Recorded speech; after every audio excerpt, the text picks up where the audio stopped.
The Honourable Leader of the Opposition. Thank you, Mr. Speaker.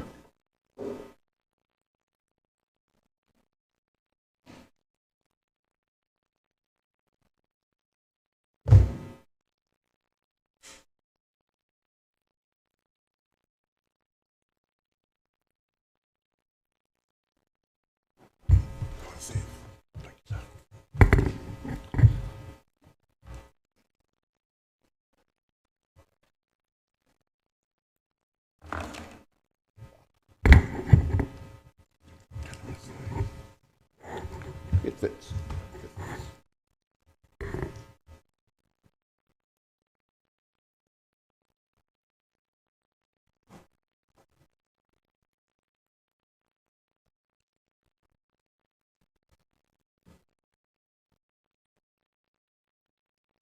Mr. Speaker, I again warmly welcome you to the Speaker's chair. And to be quite honest, sir, I'm getting used to seeing you there. I also once again extend a welcome to our new Premier. I have said previously in this Parliament that the country has been crying out for and now needs stable and effective government. The recent changes in the leadership of the government, coupled with this new budget, have provided you, Madam Premier, and your colleagues with an opportunity to provide that stability. I pray for your success in providing the leadership necessary to deliver on the promise of that opportunity. The country needs you to be successful. I noticed with a smile, Mr. Speaker, the Premier's reference to us on the opposition benches as friends. I welcome that, and I can assure her that we too view her as a friend not only of the Progressives, but of the national interest. I am sure the Premier understands that one of the things good friends do is speak the truth to each other, even when that is uncomfortable. And there will be some truths told here today. Before continuing, Mr. Speaker, I want to say that my colleagues and I were saddened on Friday to learn that the member for Newlands had an unfortunate accident last week. We wish him a very speedy recovery and hope that he will be able to take his place in this Parliament during this session. I also wish to acknowledge the part that the member for Newlands played in assisting the orderly transition of the Premiership once it became obvious that there was no alternative. I may have differed with him on policy and the direction the country was going, and I will mention those differences here today, but I never doubted his patriotism. He has stepped aside as Premier to allow others on his team the opportunity to see if they can better lead their group, and that deserves all respect. Once he can return to this chamber, I look forward to him speaking more freely about topics he deeply cares about, including advocating for sustainability and the environment.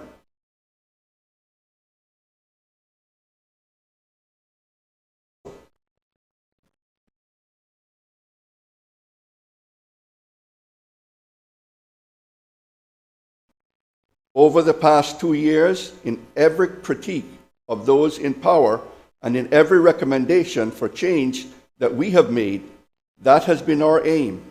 We help the country and government best by supporting policies and actions we see as being in the public good, but challenging those that fail that public good test. Mr. Speaker, I must also thank Her Excellency the Governor for excellently presenting her first throne speech to the Parliament. The throne speech is an important symbol of the constitutional ties between Cayman and the United Kingdom, a reminder of the shared history, values, and mutual interests that bind us and underscore the enduring nature of our relationship. Our developing relationship with the UK is founded on Cayman taking responsibility for its own future. The budget which we are here to debate is one of the central instruments available to us to express the local autonomy we enjoy. But the budget is not simply about the details of the financial allocations to that have been made. I understand that what is truly important are the choices and decisions that are made by a government and which determine what will get done for our people. Those choices are fundamentally political. The administration has made decisions to bring forward funding allocations for some things and not for others, to increase budgets in some areas and not in others, to spend rather than save. Those are political choices made by the new Premier and her UPM government.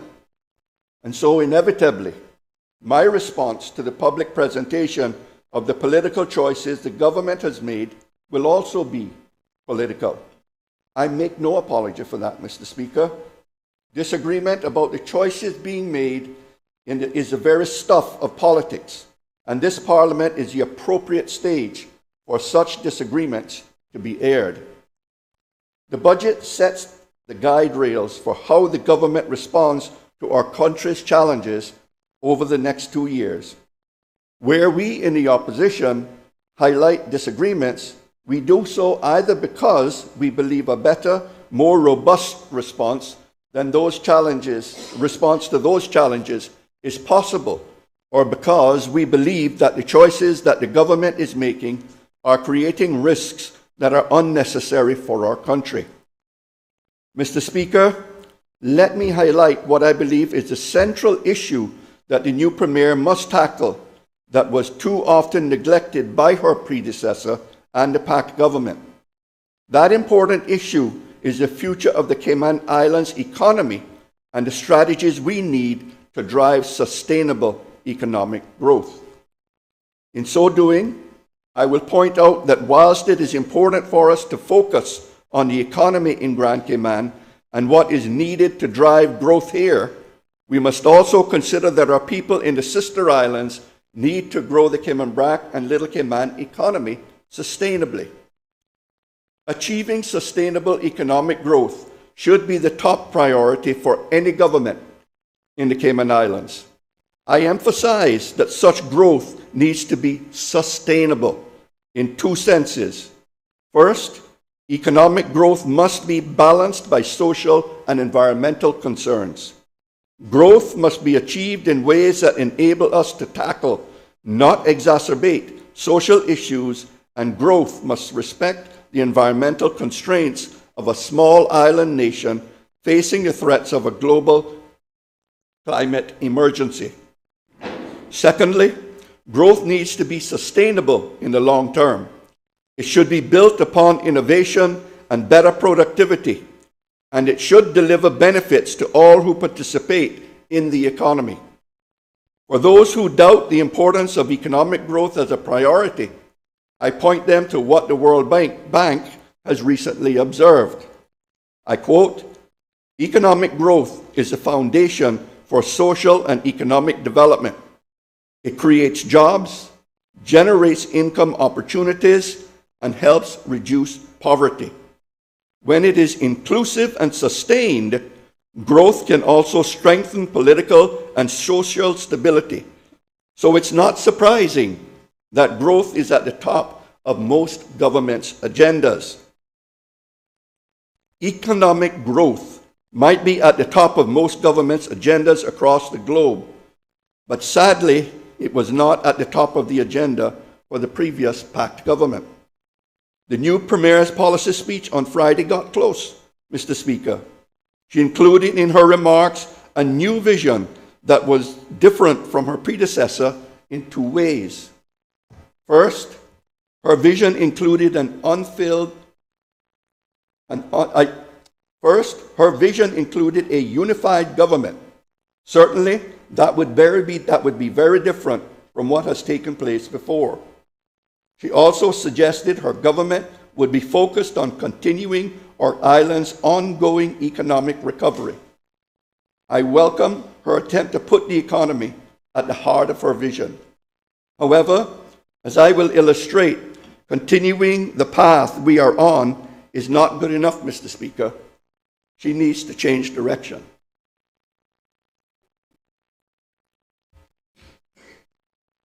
The former Premier's SPS set out what he called 5 broad outcomes that he stated represented the pact government's overarching aims for the future of our islands. In the Premier's speech on Friday, the 5 broad outcomes were reiterated as the UPM government's priorities. The achievement of a strong economy is not clearly identified as one of those 5 broad outcomes. By way of contrast, Mr. Speaker, the last SPS that you and I presented to this Parliament during our term in office contained 8 broad outcomes, the first of which was to deliver a strong economy to help families and businesses.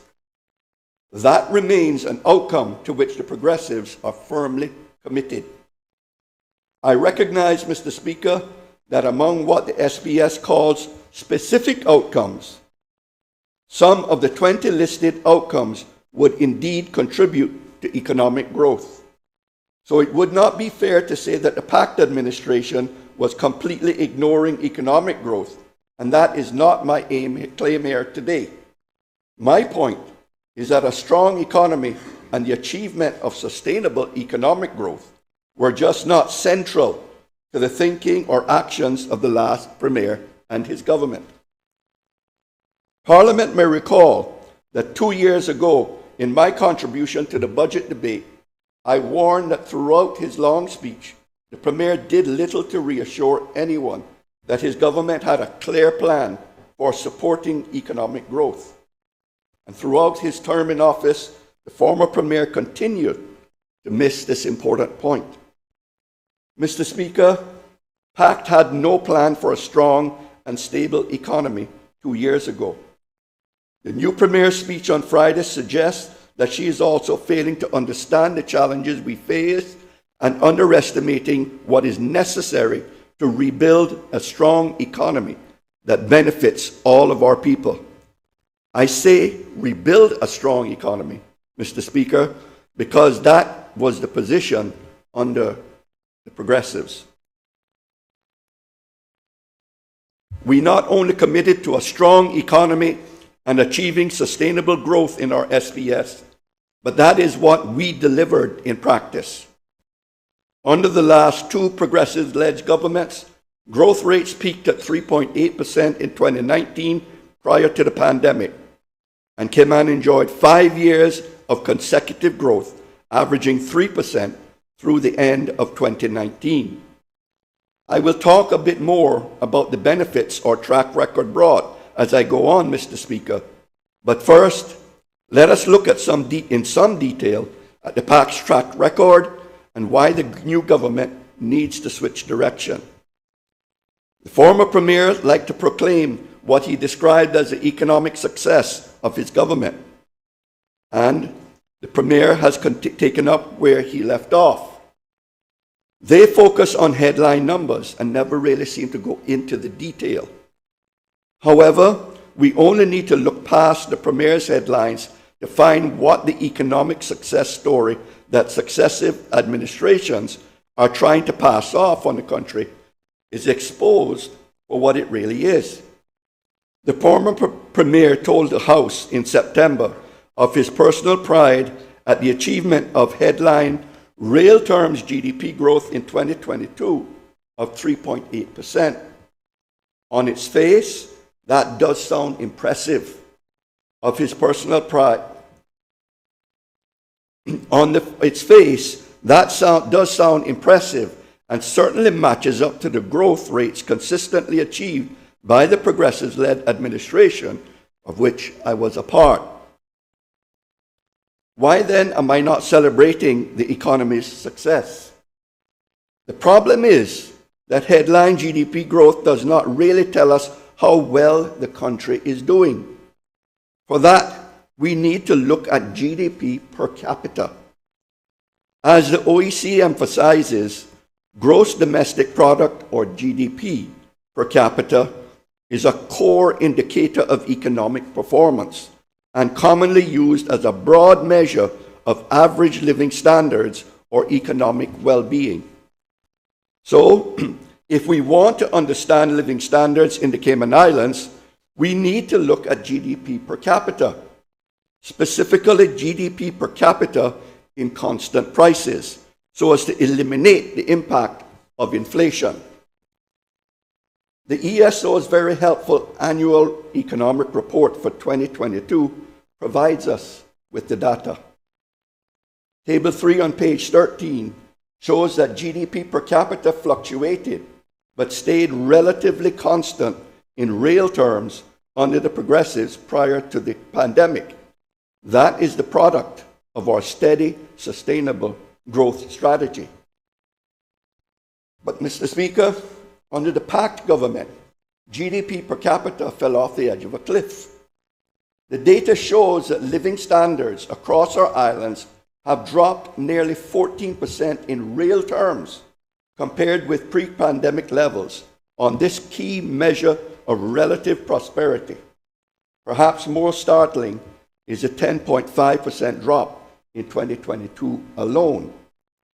Mr. Speaker, the drop was so significant that the ESO pointed to it and noted Cayman's per capita income in real terms fell by 10.5% to $59,048, as a 16% growth in the mid-year population outweighed the expansion in real income.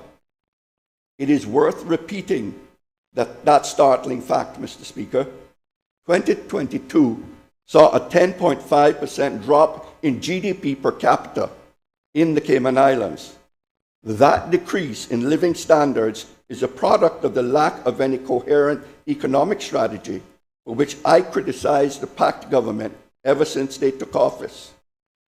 The reasons behind the steep drop in the per capita GDP are obvious. Mr. Speaker, under the progressives, our approach to sustainable growth meant that the economy and the population grew in balance with each other. In contrast, the level of economic growth under the PACT government remained modest, while population growth has spiraled out of control in expanding. The GDP growth data that I referred to just now shows that by the end of 2022, the economy is around 2% larger than at the end of 2019. But, Mr. Speaker, the population grew by over 18% over the same period.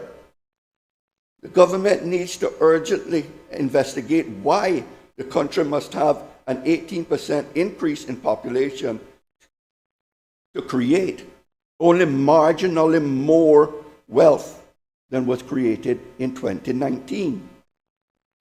Is it any wonder that Caymanians are concerned about unexplained skyrocketing population growth?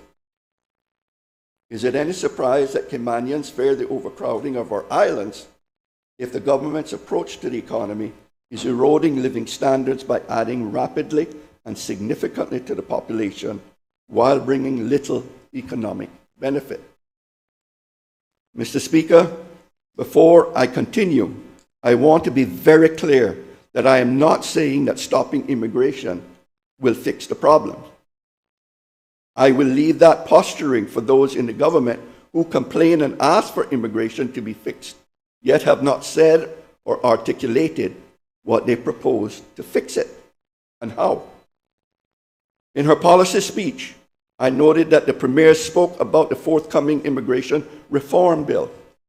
I urge her and the Minister for Border Control to consult widely and think deeply before bringing forward such a bill. Mr. Speaker, we need to get it right. Part of getting things right on immigration is about the government better understanding what is happening in the economy and determining how best to address it. Mr. Speaker, allow me to explain why, in economic terms, this represents a current concern for the Cayman economy. During 2022, the number of workers in the Cayman Islands significantly increased.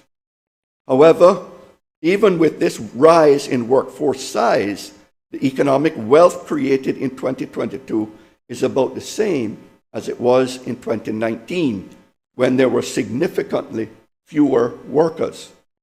Consequently, economists would deduce that the productivity per worker decreased considerably over the period. The ESO does not, I believe, produce data on productivity, but I have done some calculations showing the trend in productivity per worker over time. My calculations suggest that productivity nosedived after the PAC's reopening of the economy. In 2022 alone, because of the startling increase in the number of people employed, and with only a relatively small increase in the wealth produced in our economy, productivity in the Cayman economy declined by over 18%. On a methodological point, Mr. Speaker, in these calculations, I have simply taken the numbers employed in each year from the ESO's Compendium of Statistics, as this is the only consistent data source available to me. Recognizing there may be better data elsewhere, I have written to the ESO today asking them to produce a definitive set of calculations for productivity, Mr. Speaker.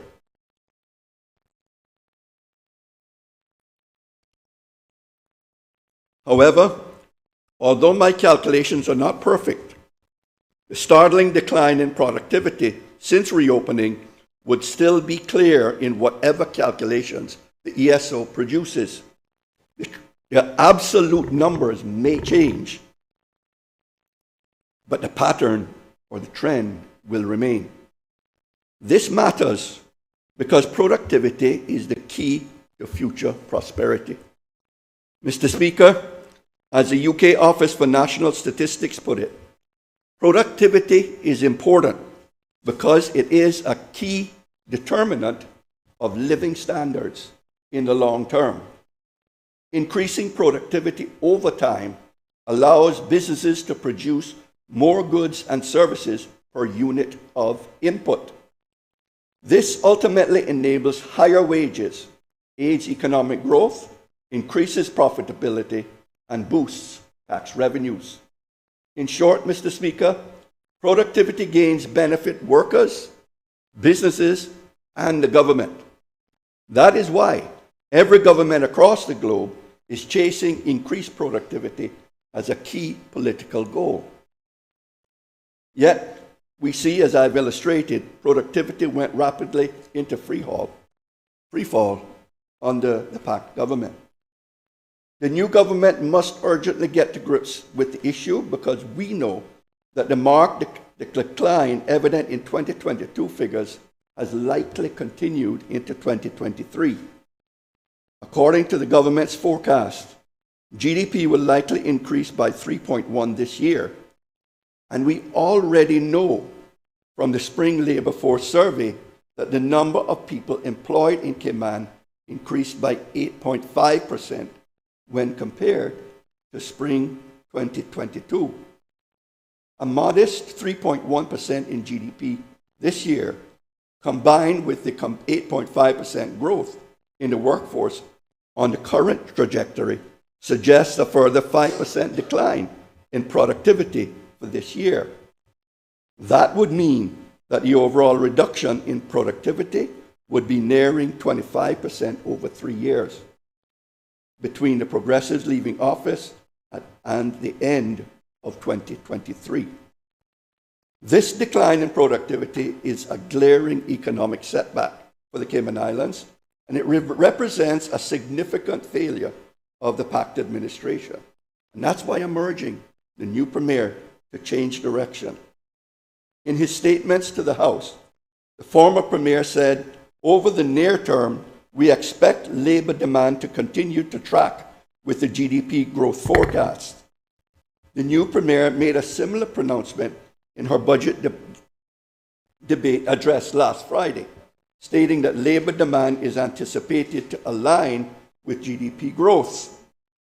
The reality is that labour demand, as measured by actual job numbers, has been outstripping the rate of GDP growth throughout their term in office. Those trends are continuing based on the latest information we have been able to see. Labour demand cannot continue to track GDP growth when it has already diverged so significantly from it. And this is a critical issue that the new government must confront urgently. The repercussions of neglecting to understand and address these economic challenges are deeply affecting households across the country. The former Premier's September statement to the House heavily relied upon his familiar "for the people" catchphrase. He used it 15 times by my count, Mr. Speaker.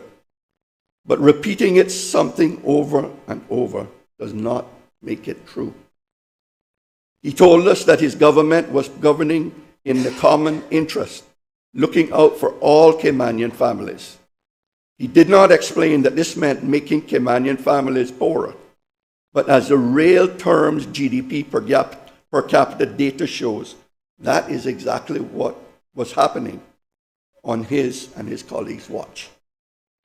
Make no mistake, Mr. Speaker, thanks to the previous government's neglect of the issue, our people are suffering.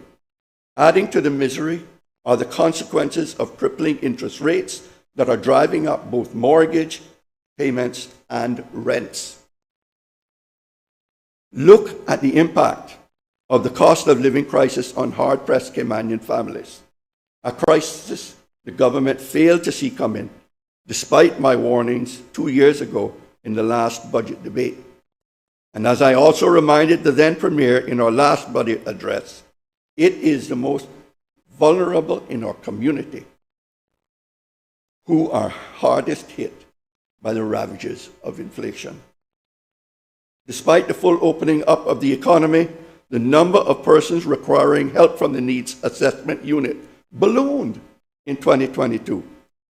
The number receiving assistance climbed from 1,783 in 2021 to 2,591 in 2022. Mr. Speaker, that's an eye-watering increase of 45%. And at our September session, Mr. Speaker, the Minister for Social Development told the House of the continuing pressures this year on NAU budgets from those in need. So we know that there is a crisis, and we know that it continues. The fact is, Mr. Speaker, the pact was not a government bringing prosperity to all. It really was a government leaving people behind. At the same time, Mr. Speaker, while so many in our economy are needing help just to get by, under pact, the number of very high earners in our economy rose significantly. The most recent spring 2023 labor force survey found that the proportion of workers in the highest salary bracket used in the survey, that is over $8,400 of income per month, has more than doubled since 2019 from 4.5% to 9.5%.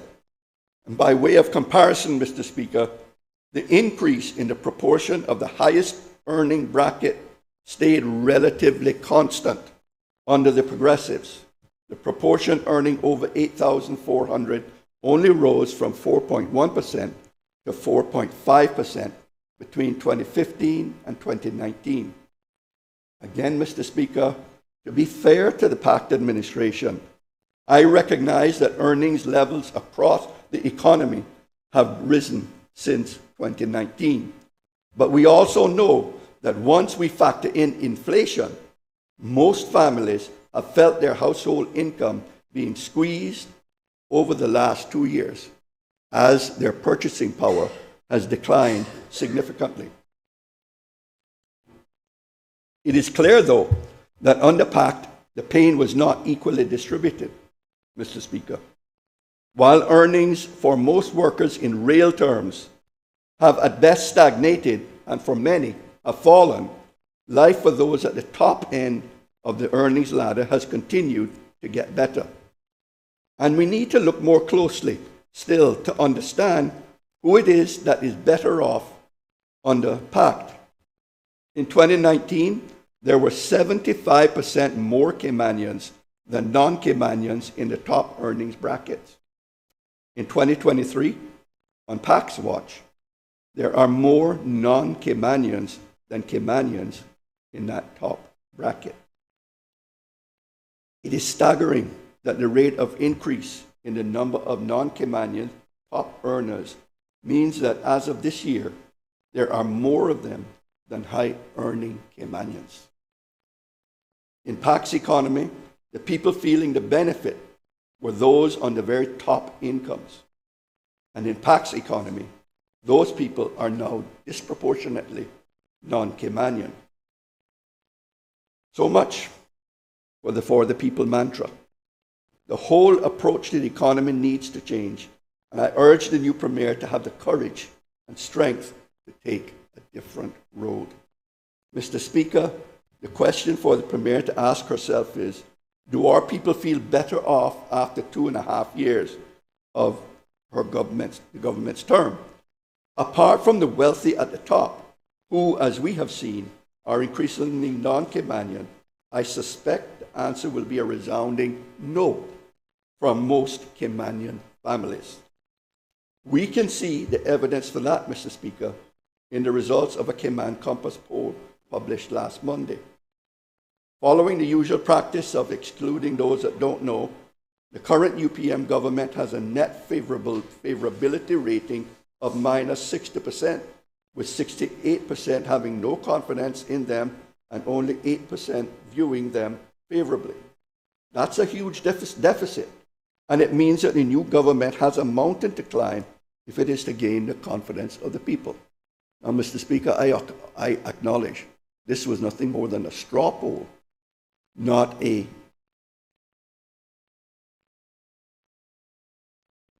proper survey, scientific survey. That's the word I was looking for, sir. Thank you.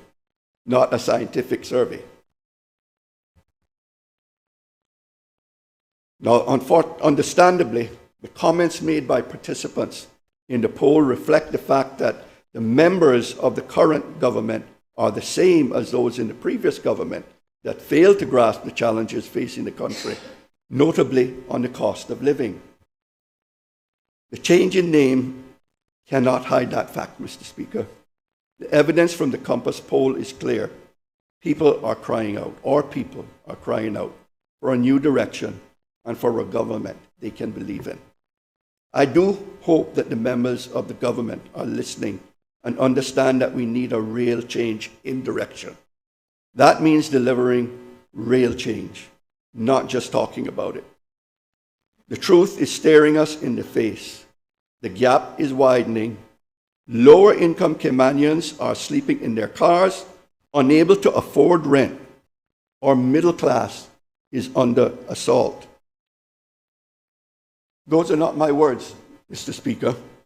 That quotation comes directly from the first budget policy statement made by the former Premier in this House 2 years ago. Mr. Speaker, over the last 2 years, things have gotten worse for the PAC government. The reality of what is happening in our economy is overwhelmingly apparent to those who take the time and trouble to understand it. Let me understand and summarize it for us all where we are right now.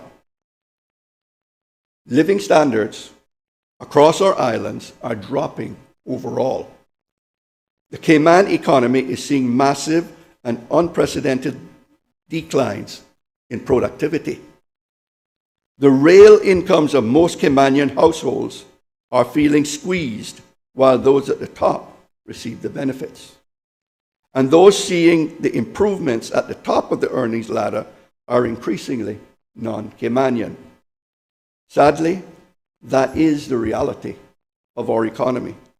Sadly, that is the everyday experience for most Caymanian families.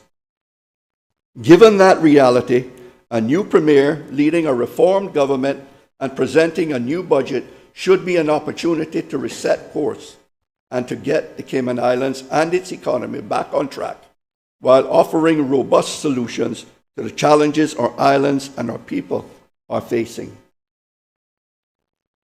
I said in this Parliament that we in the opposition would give the Premier and her government some leeway. A course correction is needed, and we recognize that takes some time. So we are willing to provide the new Premier with the space she needs. But we must see signs that the necessary changes, of course, is indeed happening. Most importantly, as we go through the budget in detail, we need to see those changes in priorities in the budget documents presented here. If we look at the budget overall, the signs are not encouraging. The fault line that ran through PAC's two-year budget was its use of all available revenues to finance the extravagant spending plans and its consequent reliance on massive new debt to fund capital expenditure plans. Mr. Speaker, the UPN administration has doubled down on that approach, with borrowing to be further increased by up to $150 million over the next 2 years. Let us not forget that PAC already borrowed $340-some-odd million in drawing down the line of credit. That means that over their 4-year combined term in office, Mr. Speaker, whatever name they go under, the ministers opposite will have added a staggering $500 million of new borrowing to the government's books. Facts speak for themselves. That means that and the reality is that the capital projects announced by the UPM will inevitably necessitate much more borrowing than that. The $150 million in the next 2 years will become much more than that as projects that have only just started in the current period are taken to completion. The Premier needs to tell the country how much would be needed to be borrowed to fully deliver all the projects in the UPM's list. As I've said many times, the willingness of PACT and now the UPN to borrow to finance its capital spending plans is a mistake that is saddling future generations with the bill for their grand plans while also creating a free-for-all when it comes to operational expenditures. And as I predicted 2 years ago, once the taps are turned on, they are very difficult to turn off. Not only does such profligacy mean that the government is spending all its revenues today on projects that deliver little or no benefit, but also means that surpluses are not being generated to help guard against future shocks or to help fund future investments. The folly of that approach was exposed by September's Infrastructure Spotlight report, published by KPMG. That report estimates the total capital expenditures of $1.2 billion is necessary over the next 5 years simply to deliver the infrastructure projects that the PACT government committed itself to deliver. As I have said, we are yet to see what the capital spending plans of the UPM government truly add up to. But it is worth remembering, Mr. Speaker, that the infrastructure list costed by KPMG only reflected the then government's stated plans. What is not, of course, on the list are the other projects contained in this budget. Moreover, what we have before us is just a long wish list of projects that have no coherent plan or strategy behind them.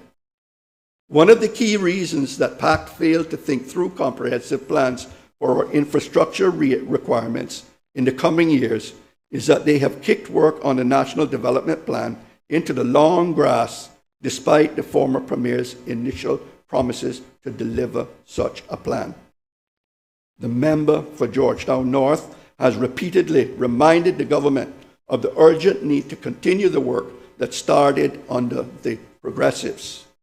If a new national development plan was important when the Progressives were in office, it has become very urgent now due to the PAC's population explosion. The Premier indicated that the work on a plan would be progressed. I hope the Minister will give us more detail when he gets up to speak. Once identified, all those infrastructure needs will have to be properly financed and resources found to deliver them. Mr. Speaker, on top of the vast borrowing needed to fund what is already planned by the UPM, we were led to believe that the former Premier was mulling over a request to the UK to relax the borrowing limits set out in the framework for fiscal responsibility. His government was not generating surpluses to help fund the investment that he believed was needed for climate change mitigation and adaptation measures. So once more, he proposed to resort to ever more borrowing. It would be helpful to all of us, Mr. Speaker, to understand if the Premier intends to make such an approach to the UK government. Mr. Speaker, I'm a firm believer in the FFR. It is useful in ensuring fiscal discipline, that discipline is applied even by those whose instincts are to ignore such discipline. But in principle, if the government needs to make investment decisions that potentially conflict with the FFR, then it should be able to make the case to the UK to relax the rules. However, and I cannot stress this enough, Mr. Speaker, that case must be rigorously made based on specific costed investment plans. It must not be yet another free-for-all for ministers to pursue yet more of their pet projects. We agree with the former Premier that there is a need for Cayman to invest in climate change adaptation and mitigation measures. Climate change is a global emergency, but its local impact in Cayman is potentially an existential threat. Indeed, we hoped we would see firmer proposals for action as part of this budget process. But while the PAC government published a grand strategy for climate change full of commendable aspirations, a comprehensive plan with detailed cost assessments remains absent. Unfortunately, the recently launched climate change strategy does not have the necessary detail or clarity over costs and benefit that we and the UK would need to see if a change in the FFR is to be supported. I will say more on this subject later, Mr. Speaker. But in addition, while there may be a case for borrowing to fund investment, future borrowing still needs to be financed. If the government adds new debts to be paid from current revenue streams, they'll worsen the problem already caused by the previous PACT administration. PACT's strategy, raise it and spend it, without restraint, has squeezed operational budgets, leaving no space to handle the pressure that borrowing for significant investments will bring. Mr. Speaker, it looked like the previous PACT administration intended to raise fees and charges or introduce new ones to finance the new debt it wanted to incur and to pay for ministers' profligate spending in an attempt to balance the budget. In recent weeks, the government has been drip-feeding information about new or increased fees. For example, we saw increased airport charges to finance the latest phase of airport improvements. A 136% hike in charges from a total of $14 to $33 per passenger is being imposed. Don't forget, Mr. Speaker, that these charges do not just apply to tourists. Every Caymanian who travels off island will be included in the charges that airlines collect and pay to the government. Mr. Speaker, I rise to a point of elucidation. The member will give way. No, sir. No, sir? Yes. The member will not give way. Mr. Speaker, I rise on a point of order. What is your point of order? The Honourable Leader of the Opposition, can you resume your seat? The member is misleading this House by giving incorrect figures in respect to the percentages and the amounts increased at the Airports Authority.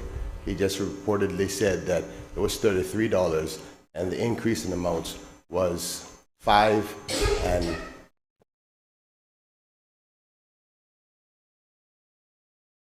Right, or you are right. When you have the opportunity to speak, you can address that issue. I can't say he's misleading the House because I don't know. Please resume, Honorable Leader. Thank you, Mr. Speaker.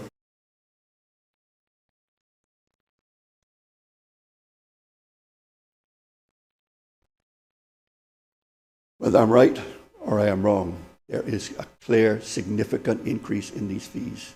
And it is a point that I make that cannot be disputed, is that every Caymanian who travels overseas will have to pay these fees, be collected by the airlines and paid over to government. It will be passed on to them. But we are told too, Mr. Speaker, that there are planned hikes in fees and duties, some $52 million of new revenues expected in 2024 and $80 million in 2025. I do believe that the information that was given on Friday was not complete in that we did not know how much the specific fees and rates were going to be increased in and the expected revenue sources for it. But let me emphasize again that these fee increases are only necessary to fund the excessive spending plans of ministers because of the absence of setting priorities and thinking they can, ministers just thinking they can go on another spending spree with other people's money. This is indeed nothing more than a continuation of the PACT government's raise it and spend it strategy. Mr. Speaker, I have to make it clear too just how fortunate we are, and the government has been, that revenues have been buoyant over the last 2 years. They're not going down by any measure. They ought to be able to live within the means that are created by a country generating over $1 billion in recurrent revenues. First, the government has benefited from significant changes in the revenue system introduced towards the end of the last progressive-led government. I'm particularly thinking of the private funds fees that have brought tens of millions of dollars of new revenues into government's coffers. Secondly, the government has benefited from inflation directly, as higher import prices have necessarily led to higher than expected import duty receipts. And third, the higher interest rates that have been introduced to combat inflation have led to higher returns on government's investments. It is worth noting that by the end of the third quarter of 2023, excess investment income now amounts to nearly $20 million of the overall positive variance in income against budget in the CI government's unaudited accounts. If, in the end, the government does achieve close to its revised SPS income target, it will be this unbudgeted investment income that is, to a large extent, the cause. The gains from inflation were unexpected and unbudgeted, and in that sense, they represent a windfall to the government. My colleagues and I constantly argued that such windfalls should be used to help ease the burden of inflation on hard-pressed businesses and families. This includes businesses and families in the sister islands, who I believe are feeling the impact of the cost of living crisis even more sharply than we do here in Grand Cayman. It is essential that the government does find an opportunity to provide further duty reductions to the sister islands to help lower costs for our people there, including the small businesses fighting to survive. My colleague, the member for Cayman-Brac West and Little Cayman, will speak more fulsomely on this when he rises, and I look forward to hearing his thoughts. Given the PAC's For the People rhetoric, we were sometimes somewhat surprised that it was so reluctant to use the windfalls to support our people in need. However, more recently, as the precarious state of government finances has become clearer. It has become obvious why the former Premier wanted to hoard these windfalls, even while local people were suffering. He needed those windfalls to offset the continued high spending by his ministers. Without them, even the wafer-thin surplus the then Premier hoped to achieve would have been impossible. During the last Finance Committee meeting, the Financial Secretary reassured us that the chances of a deficit were low because it was improbable that all the requested budget allocations would be fully spent. The former Premier also agreed, hoping that there would be underspending. It seems from the government's third quarter results that their optimism may have been well placed. However, hoping for and depending upon government bureaucratic inefficiency to avoid a deficit is hardly a sound financial strategy. Cayman needs a much more disciplined approach rather than what I have previously characterized as the pack playing fast and loose with the nation's finances. That brings me back to my central point, Mr. Speaker, about the need for proper prioritization.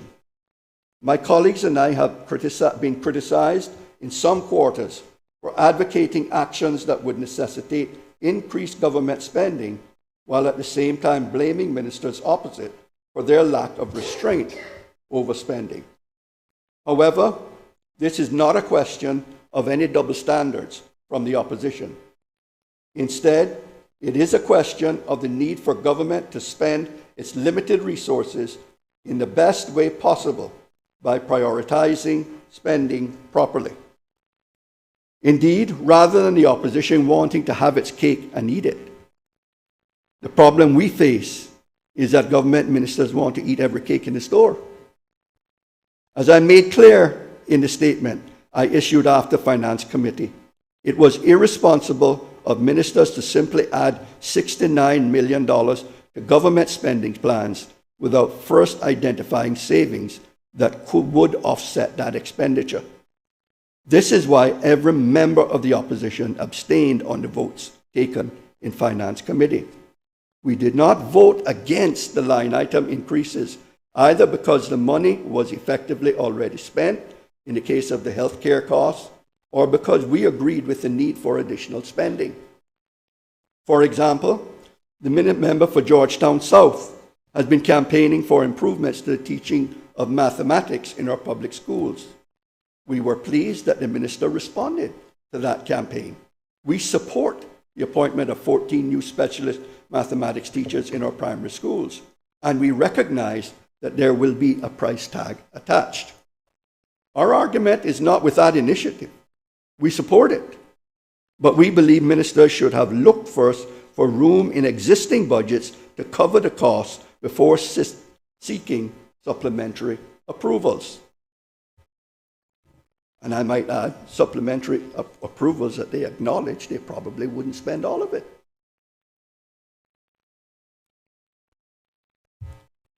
I realize that advocating that approach, in turn, this begs two questions of the opposition.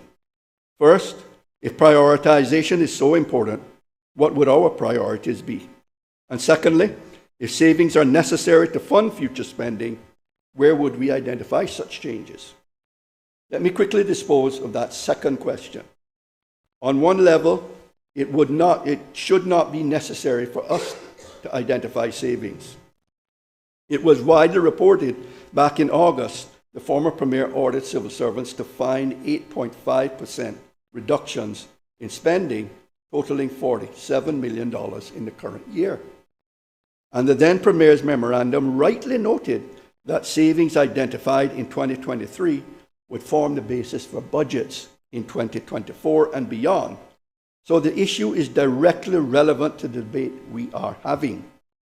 The now Premier was not only a contributor to the savings exercise, but she should also now be the beneficiary of it as she presents the budget to the House.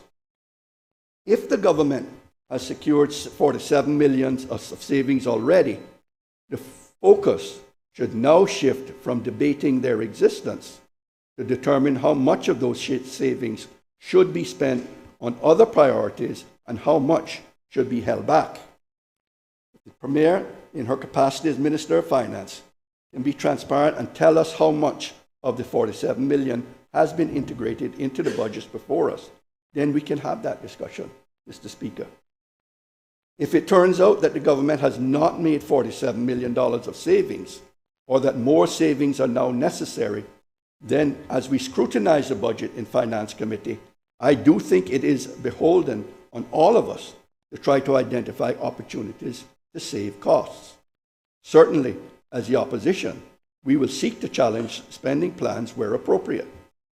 That said, Mr. Speaker, the real issue is not about what the government does with a potential $47 million of savings, but about how the $1 billion of core government spending could be better focused to deliver actions that would make a real difference for Caymanians now and in the future.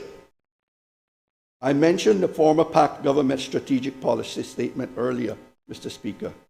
The 5 broad outcomes it established are so broad as to be meaningless as a guide for government action. I was somewhat alarmed, in truth, that the new Premier did not signal a clearer change in direction by replacing those 5 with something more meaningful. If she is also sticking with the 20 specific outcomes in the SPS, then those give a better indication of things that might actually be achievable over the next 2 years. The problem is that those 20 outcomes between them cover just about everything that the government conceivably might do. And as the saying goes, when everything is a priority, nothing is a priority. So what I want to spend the remainder of my available time on, Mr. Speaker, is setting out what we in the opposition see as the priorities for government action that should be central to this budget. In all cases, I know that ministers will point to things in the budget and claim that action is being taken. Our point, Mr. Speaker, is not that those things are completely missing from the government. Our point, Mr. Speaker, is not that these things are completely missing from the government's current plans, but rather we believe that this UPM government needs to be relentlessly focused on them, and that actions need to be taken fast enough and effectively enough to make the difference that needs to be made. Instead of 20 different things, we would urge the Premier to think about 7 key priorities this budget can focus on. 3 of those priorities are about tackling what the most pressing challenges currently facing Cayman. Those are: 1, to overcome the ongoing impacts of the cost of living crisis; secondly, to reduce crime and the fear of crime; third, to enable better, more affordable access to housing. The other 4 priorities are areas where action in the next 2 years covered by this budget is necessary to meet immediate challenges and better prepare Cayman for the future. They are to fully restore Cayman's economy to a path of steady, sustainable growth. 2, to accelerate action to mitigate climate change and to adapt to its impacts. 3, to resolve Grand Cayman's worsening traffic issues. And 4th, to respond positively to the challenges of an aging population. On the cost of living crisis, we still believe that there is an imperative towards government action. I spoke briefly earlier about the devastating effect of the cost of living crisis on many Caymanian families. In truth, I have spoken about it many times before, both in Parliament and outside. And I have criticized the former Premier, first for being slow to respond, and then for not doing enough. I also wrote to him on more than one occasion, following recommendations on things that could be done. Mr. Speaker, you might allow me to table the 2 letters that I wrote to him, one in June 2022 the second one in July 2023. May I see them?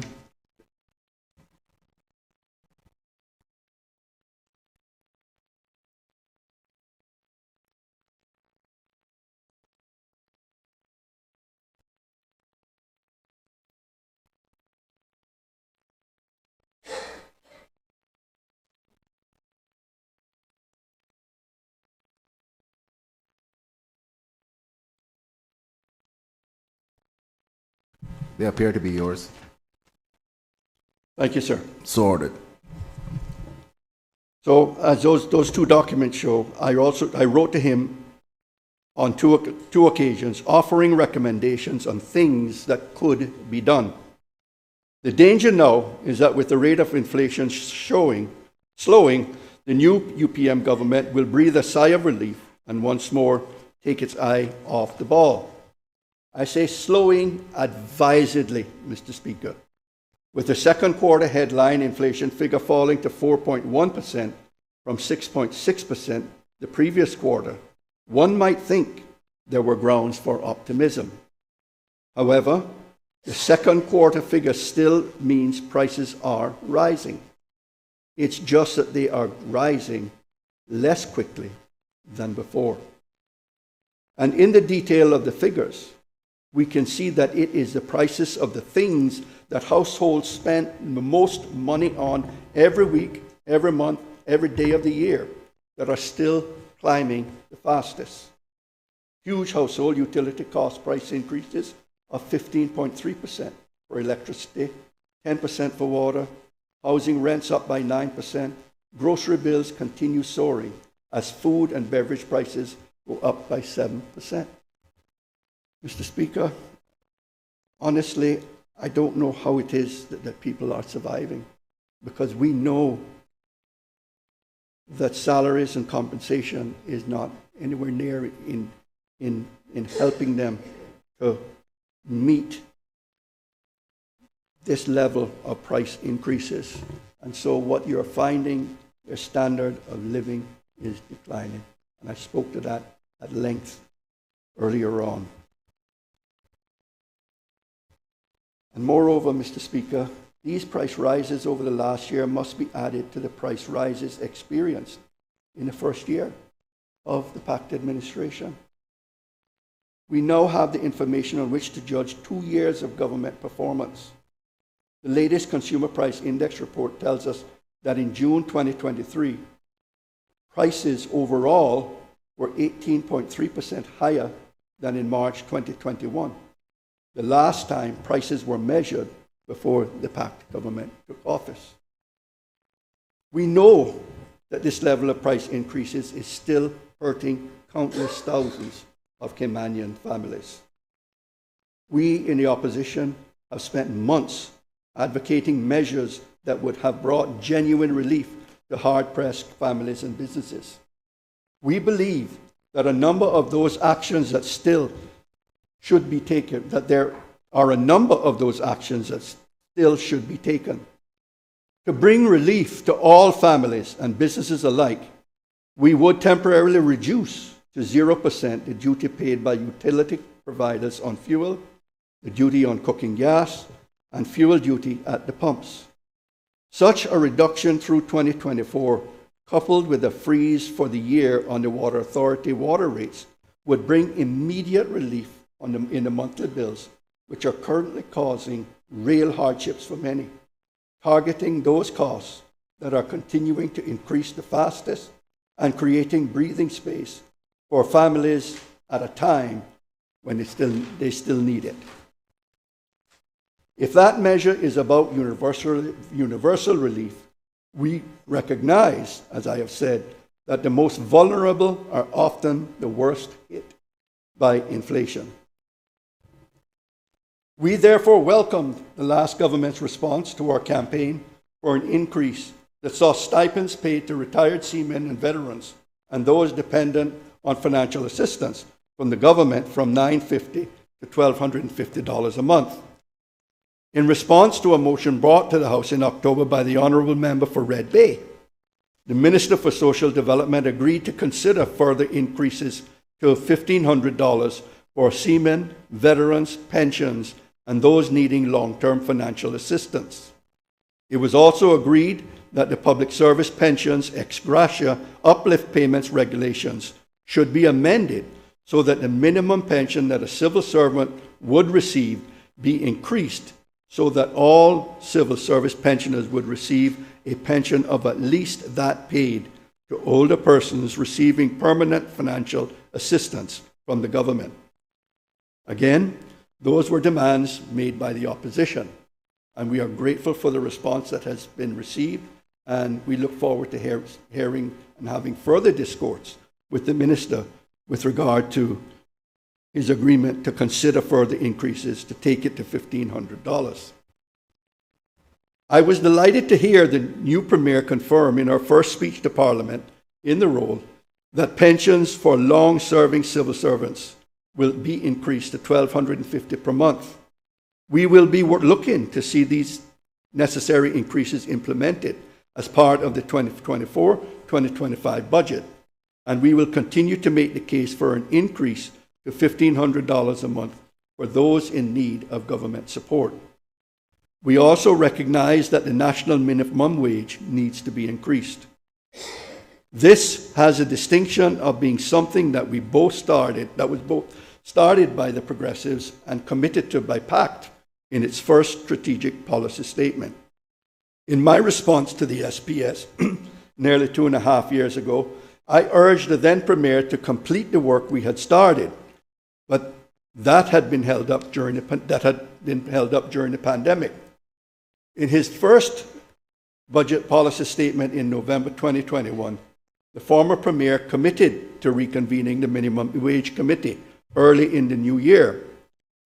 As with so much else for which he was responsible, this was delayed, and the committee did not finally meet until January of 2023. That led to further delays. But I understand that the report was handed to the government at the end of October. We are awaiting now government's response to the report. More importantly, those Caymanians and expatriate workers struggling to get by on a minimum wage of $6 that, according to the Minimum Wage Review Committee chairman, is already 50 cents below starvation level, are still waiting. I hope the Minister for Labour will confirm that the report will now be picked up and action by the government, because that wait must now end. Finally, on this topic, Mr. Speaker, we believe that civil servants should also receive cost of living increases over the course of the next 2 years. I am sure that civil servants will have welcomed the one-off payment of $1,500 announced by the Premier in November. However, we know that for many, this money will only allow them to pay off bills incurred as their real wages fell in value over the past 2 years. The opposition has argued for over a year that a COLA for civil servants was warranted, and we have argued that it was affordable from the windfall income to the government that I mentioned earlier. As the UPM have now decided to raise fees and duties, we believe that additional income would be better used in restoring the real terms income of hard-pressed civil servants than on more of ministers' spending plans. Sadly, Mr. Speaker, we cannot avoid talking about a crime problem here in Cayman. While we must not talk up the issue of Cayman, Cayman is, let's all agree, a relatively safe place to live, work, and to visit. But I do believe that neither must we be blind to it and ignore it. Not only is the incidence of crime itself an issue we must tackle, I recognize that as levels of crime have increased, so has the fear and concern felt by people in our communities. I have spoken publicly before about the Progressives' 10-point plan that we believe will help achieve a reduction in crime, both in response to today's problems and in the longer term, and to reassure the public. Those 10 key actions should be the priorities that the UPM ensures come through in the budget. I'm not going to go through all 10 of them, but I want to highlight a few. Now, Mr. Speaker, I welcome two initiatives mentioned by the Premier in her policy speech on Friday.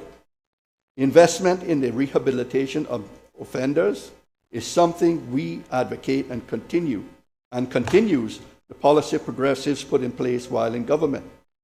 More must be done to help reduce reoffending rates, including offering enhanced support to those leaving prisons so that they can avoid being drawn into a return to criminality.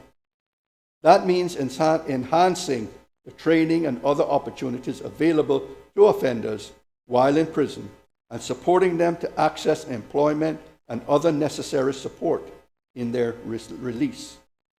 I also welcome plans to upgrade Caymanians' CCTV system. However, the Premier seemed to suggest that this was about collecting more specific sets of data. Mr. Speaker, I say to the Premier, CCTVs are needed as a big part of our efforts to deter and catch criminals. I note the Minister for Home Affairs. I hope the Minister for Home Affairs can reassure us that her plans are more ambitious and that we will see these issues addressed. The most significant immediate priority needs to be more direct action by the police service to disrupt criminal gangs, target prolific and persistent offenders, and achieve more arrests and convictions. I welcome Commissioner Kurt Walton to his post, and I offer him my wholehearted support of the progressives, but he, I am sure, knows that our communities need to see him achieving results quickly. And indeed, Mr. Speaker, we have seen in the last week where quick arrests have been made in the case of previous murders that took place in our communities. The elected government has a role to make sure that the Commissioner has the resources he needs to take the action necessary. And we will scrutinize allocations of police funding in this budget to ensure that our police service can do an effective job in keeping our people safe. That means not just allocating more money, but also being clear about the results to be achieved through the extra investment. Accountability needs to apply to the police service just as much as it needs elsewhere in the public sector. The final part of our anti-crime plan that I wish to highlight is, in my view, the most significant. We must prevent our young people from getting involved with gangs and divert them away from criminality. This is the action that will have the most impact in the long term, not just in the safety of our communities, but on the improved life chances it will create for so many young Caymanians. While in government, we worked with the National Security Council to develop an anti-gang strategy that included youth diversion activities as well as disruption to existing gang activity. Working with non-governmental agencies, we were developing an early intervention action plan to identify and work with young people at risk, keep them out of gangs and pursuing more productive lives. That work must be brought to fruition and resources made available to support the implementation of the plan. In my response to the first PAC budget at the end of 2021, I noted that the government had committed to progressing the anti-gang work we had started. But I also noted that this is a complex issue that requires a serious response across government, and that there appeared to be no resources made available in the budget to deliver the kind of solutions that are necessary. I challenged the former Premier to show that he was serious about this work by identifying the resources that would be needed to make such a strategy effective. He did not respond to my challenge. And sadly, I have to say, there is no evidence that anything meaningful has really happened on this issue over the past 2 years. And so I reiterate the challenge by now asking the new Premier to get this vital work moving once again. Tell us what you will do to implement an effective anti-gang strategy and successful youth diversion activities. Let us now consider the challenges facing the country on housing, Mr. Speaker. Again, I will go back to the former Premier's budget policy statement 2 years ago. In that speech, he pointed to two-bedroom apartments costing upwards of $400,000 and asked, how many people making $3,000 a month can afford that? Well, one thing did change on his watch. There are precious few apartments going for $400,000 anymore, as the prices of apartments and houses have skyrocketed. But according to the 2023 Labour Force Survey, about 1/3 of Caymanian earners still earn at or below the salary band that includes $3,000. That is the same proportion of Caymanian earners who were at or under that bracket when PACT took office, if we go by the fall 2020 survey. And things are no better on the rental sector. I have already mentioned that the latest inflation report from the ESO tells us that actual rents in the market had gone up by 9% in the 12 months to June. If we go back and look at the corresponding report for the second quarter of 2022, we see that the rents paid by tenants had increased by 10.8%. That, Mr. Speaker, is a 20% rise in housing rents in just over 2 years, Mr. Speaker. And this should not surprise anyone in this room, because I know all of you on the government bench and us here on the opposition, we hear the cries, we get the calls from our constituents seeking help in paying rent. Housing affordability is understandably one of the major concerns for Caymanians, and it must be a priority for the UPM government to tackle. Just for one moment, a few weeks ago, I thought the PACT had finally woken up to that fact. The weekly news release issued by the government had a headline, "Bold Steps to Addressing Housing Challenges." I thought to myself, at last. But I was soon disappointed as I read the article itself. The bold step, which was singular, not plural, is the appointment of consultants to devise a new policy on affordable housing and an accompanying 10-year plan. So the bold step is really just a plan to make a plan. What of the work already done by the Progressives administration on housing prior to the onset of COVID? What of the work done by the PACT government's own housing committee? Was that work all for nothing?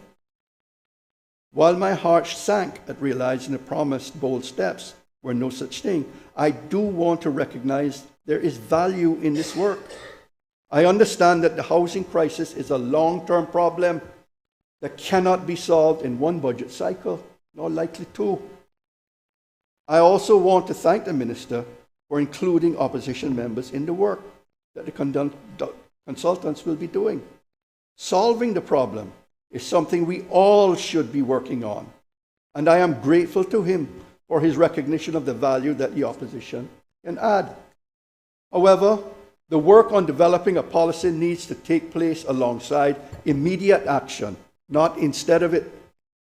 We in the opposition have made very clear the immediate actions that the new government needs to take, both to provide some immediate help to hard-pressed families and the action that will help in the longer term. At the September sitting of the House, the Honourable Member for Georgetown North brought not one, but two motions to the House that would help ease the current housing crisis. The proposal to work with banks to relaunch the government-guaranteed home-assisted mortgage program is just simply common sense. We all know of young families who would like to own their home and whose income would allow them to make the necessary mortgage repayments, but who cannot raise a down payment. Their inability to save the necessary amount is compounded by the ever-increasing rents they are being required to pay while waiting to get on the housing ladder. For those families, the Caymanian dream of home ownership is just getting ever further away. The government needs to step in and give them the helping hand they need, and it needs to do so immediately. I hope that the government will act swiftly on the motion rather than replicating the old pact delays. Members will recall that it was back in June 2022 that the member for Georgetown West proposed a motion to Parliament to adjust key stamp duty thresholds. This could, in part, be tackled through working with private sector developers, as a member for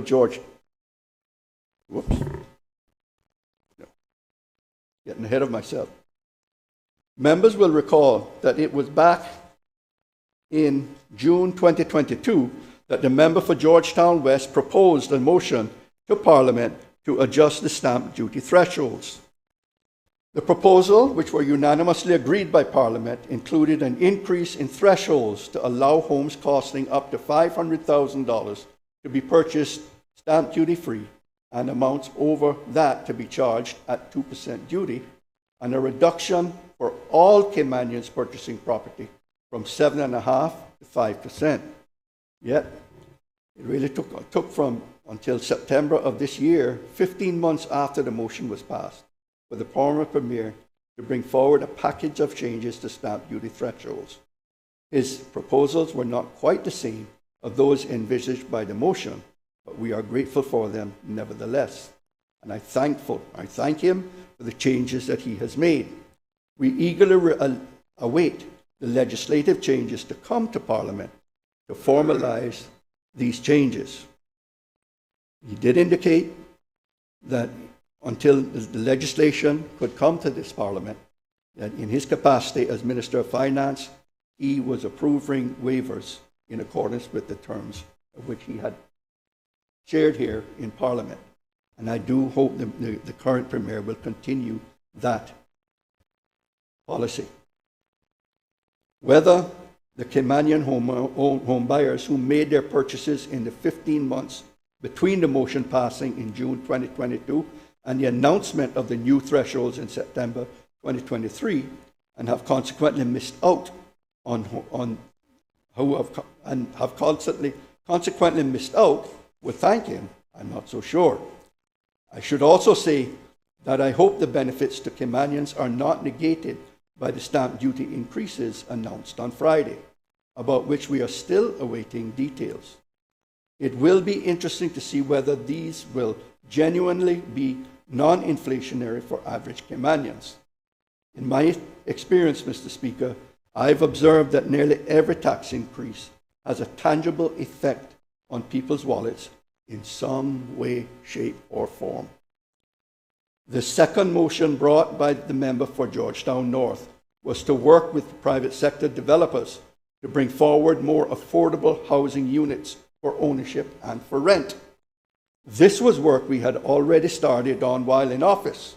And to be honest, Mr. Speaker, we thought that this motion too was just plain common sense.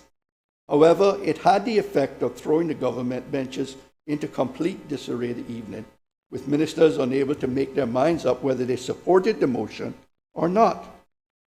Well, I am pleased the motion passed in the end, and I would like to hear from the Premier that her government will get on and implement it.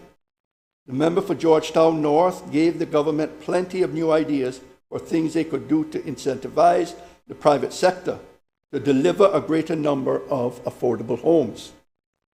And finally, on this topic, the government needs to find more creative solutions to help ease the pressures and ever-rising rents in Cayman's rental housing sector. This could, in part, be tackled through working with the private sector developers, as a member for Georgetown North explained as he proposed the motion I have just mentioned, Mr. Speaker. But such is the extent of the problem that we now need to consider even more radical solutions. I believe that now is the time for us to consider creating one or more social landlord schemes.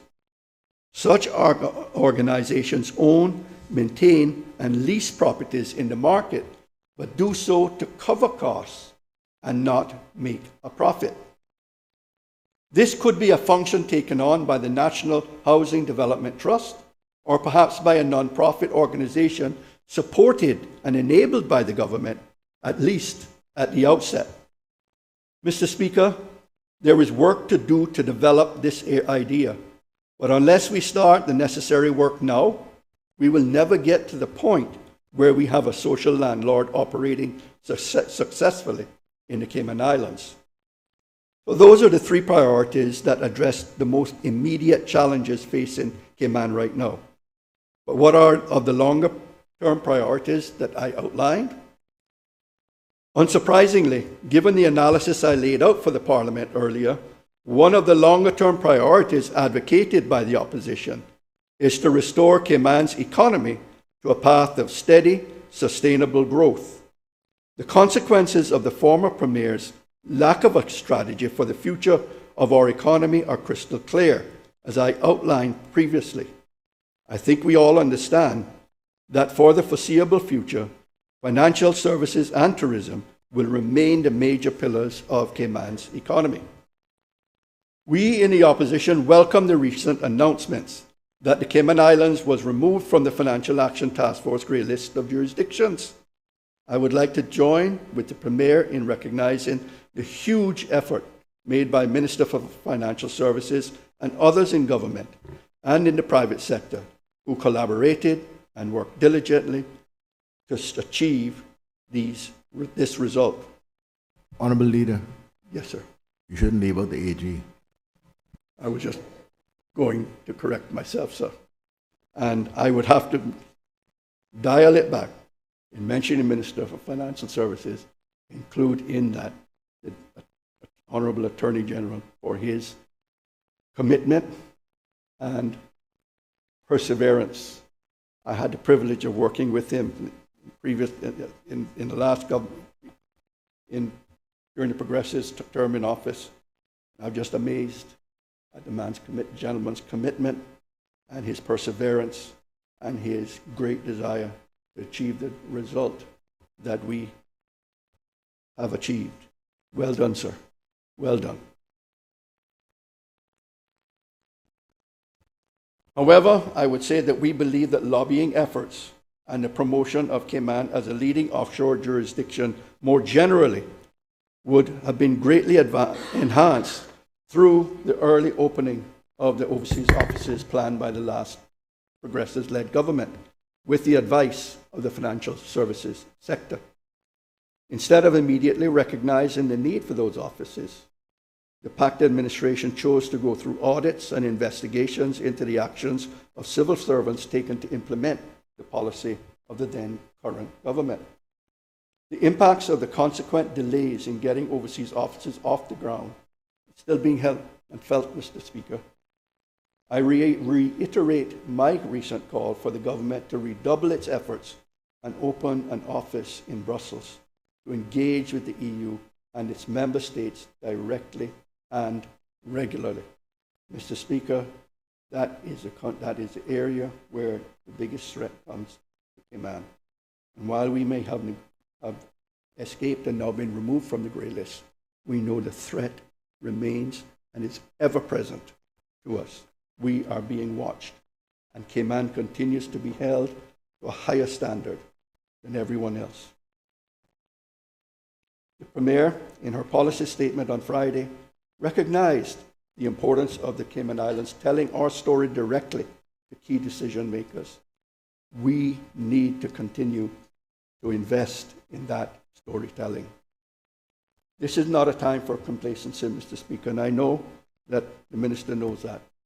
Such is Cayman's success as an offshore financial center that there will always be jealous eyes watching us and competitor jurisdictions seeking to hold us back and get a leg up on what we do. I note that the Minister's statements since the meeting in Paris have pledged to maintain vigilance, and we in the opposition welcome that commitment. And I would say we pledge our support to you in your efforts, Minister. We also welcome his view and that of the industry that the delisting offers Cayman a platform on which we can build for future success. I agree, Mr. Speaker. If the future for financial services is looking more positive, the same cannot be said for our tourism industry. However, much the Premier and Minister of Tourism talk things up, the reality is that our stay-over tourism sector is still not back to where it was before the pandemic. The air arrival numbers for this year continue to track well below 2019 figures, despite the complete lifting of restrictions. Overall, for the 10 months to October, visitors' numbers are some 16% lower than pre-pandemic levels. If visitor numbers for the final 2 months of this year continue that trajectory, arrivals this year will have fallen back to almost precisely the 2017 numbers. I pointed out to the Minister in July that at that point in the year, this reduction in visitor numbers represented a loss to the rail economy of about $90 million, Mr. Speaker. To update the figures, the full year effect of a 16.2% reduction in visitor numbers is estimated at over $160 million. Hotel bed capacity, which had been consistently growing before the pandemic, is now 4% lower.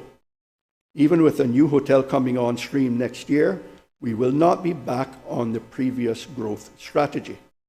What capacity growth there is currently in the stay-over sector is being driven by apartments and guest houses, which of course do not create the same employment opportunities as hotels and are often not attracting the premium tourism guests we are told that the country needs to attract. And Mr. Speaker, when I talk of the apartments and guest houses, I'm talking about the Airbnb market. At the same time, the cruise sector continues to struggle. The former Premier told the House in September that cruise ship numbers are recovering well.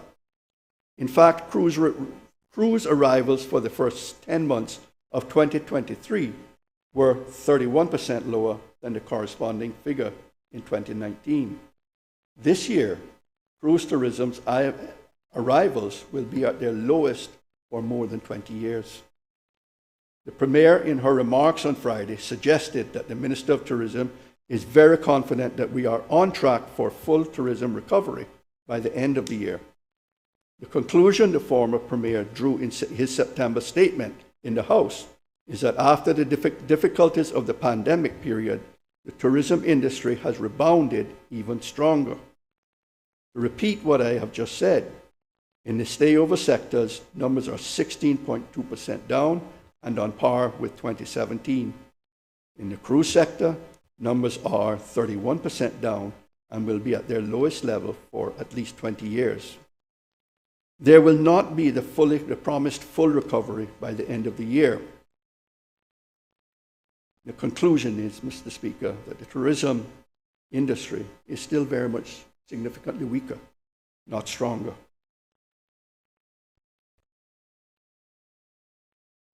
In his first public statement under the new regime, the Tourism Minister heralded the September visitor numbers as representing a momentous year for tourism, adding this year has exceeded our expectations. But really, I think all this really shows is that the Minister had set a very low expectation of 70%, rather than that the numbers were good. The Minister remains particularly blind to the problem being faced in the cruise industry. His statement proclaimed, from a cruise perspective, we look forward to seeing a continued increase in the number of ships calling into Grand Cayman. A continued increase? Really? As I have said, the cruise numbers this year will be lower than at any time in the last 20 years. Perhaps more worrying is that cruise arrival numbers in recent months are now tracking below even the levels of 2022, when we were still seeking to gain traction after a later reopening than some rival destinations. In the 5 months of June to October 2023, cruise ship numbers were 15% down compared even with 2022. In short, for Cayman's cruise industry, the problems are acute and they are getting worse. By contrast, cruise ship numbers have fully recovered to 2019 levels in jurisdictions such as Trinidad and Tobago. They are over 40% higher than in 2019 in the Bahamas, and they have more than doubled in the Dominican Republic over pre-pandemic levels. At the same time, stayover visitor numbers have fully recovered to 2019 levels and beyond across much of the Caribbean and Central America. In stark contrast with Cayman, our islands rank only 20th out of 27 destinations in terms of visitor numbers so far in 2023 when compared to 2019. The issues we face in our tourism industry are not a post-pandemic problem. They are a Cayman Islands problem. And the minister needs to turn his attention to the issue and address it head on. The conclusion that we in the opposition draw from the continued struggles in the sector is that we do need a rethink. We argued from the outset that the right time for that rethink was while tourism numbers were still low in the wake of the restrictions brought on by the pandemic, when both government and the industry had the chance to come together to plan for what the sector would look like in the future. The business case for the $42 million private jet terminal at the airport is largely justified by what the report calls its significant, unquantifiable benefits. The minister was reported as stating that the expenditure was justified because the terminal would bring in more high net worth individuals and that this would eventually benefit local people through trickle-down economics. While promising jam tomorrow, it's now clear that the new terminal means pain today. It proposed to pay for this new luxury facility for the extremely wealthy by putting the burden on everybody else. Instead of users of the new terminal footing the bill, the cabinet has imposed a $15 airport development fee on all passengers to fund the current phase of improvements, including the new private jet terminal. Passengers, visitors, Caymanians alike, who will only be able to see the new facility in the distance, will be putting their hands in their pockets to pay for it. No wonder the International Air Transport Association has criticized the charges as discriminatory and contrary to the International Civil Aviation Organization's charging policies. At least the airport business case attempts to justify the proposed investment. The airlink with Barbados and the new minister's tourism attraction on North Church Street both seem to lack the business case justification at all. That said, Mr. Speaker, I was pleased to read confirmation that Barbados has signed up to a minimum income guarantee that removes any direct financial risk for Cayman Airways. But as the saying goes, Mr. Speaker, the devil is in the details, and the details are in the agreement are not all known. But we need to look beyond our two pillars industries if we are to build steady, sustainable growth. And we need to attract higher skilled, higher paid jobs if we are to reverse the startling decline in productivity on the PAX watch that I mentioned earlier. It is increasingly important that we look to diversify our economy. Many countries across the globe are pursuing this goal, so competition for investment dollars is significant. But we cannot win the competition if we do not enter. And for the last 2.5 years, we have been failing to compete while other jurisdictions develop their economies in new directions. Instead of watching while others prosper, Cayman needs to win investor confidence, both by talking up the acknowledged strength of our jurisdiction and by seeking to build on the platform that the last two progressive-led governments developed in emerging sectors.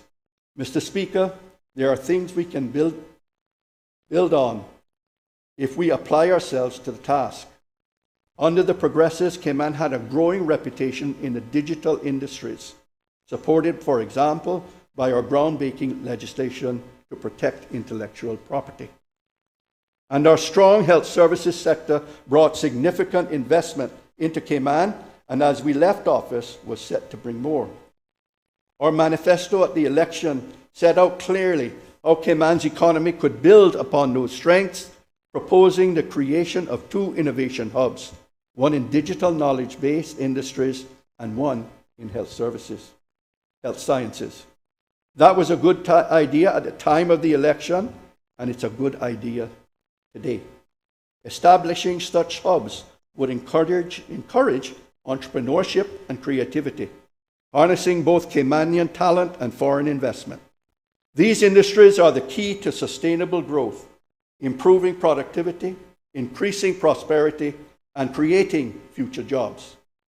We need to ensure we have in place both the education and adult training systems that will support Caymanians to be in the best position to compete for those higher skilled, higher wage earning jobs. We have said many times, Mr. Speaker, we remain supportive of the policy direction being taken by the new Premier in her role as Minister of Education. However, my colleague, the Honourable Member for Georgetown South, has spent the last 2.5 years challenging the Minister of Education to try to push for more effective implementation. She will speak more about what needs to be done in her debate, Mr. Speaker. As we go into the detailed scrutiny of the Education budget in Finance Committee, we will be seeking the Minister's reassurances that she still shares the Progressives' ambition for education, ambitions that she campaigned on alongside us at the last election. But while we often focus on education, let me remind the Premier that most of the people who will be in the future workforce of 2030 and beyond are already in the workforce. A strategy that fails to recognize the need to develop those workers will continue to sell Caymanians short. I know that the Minister of Education has very recently introduced new TVET grants to help with skills development. I welcome it, but it needs better focus and targeting.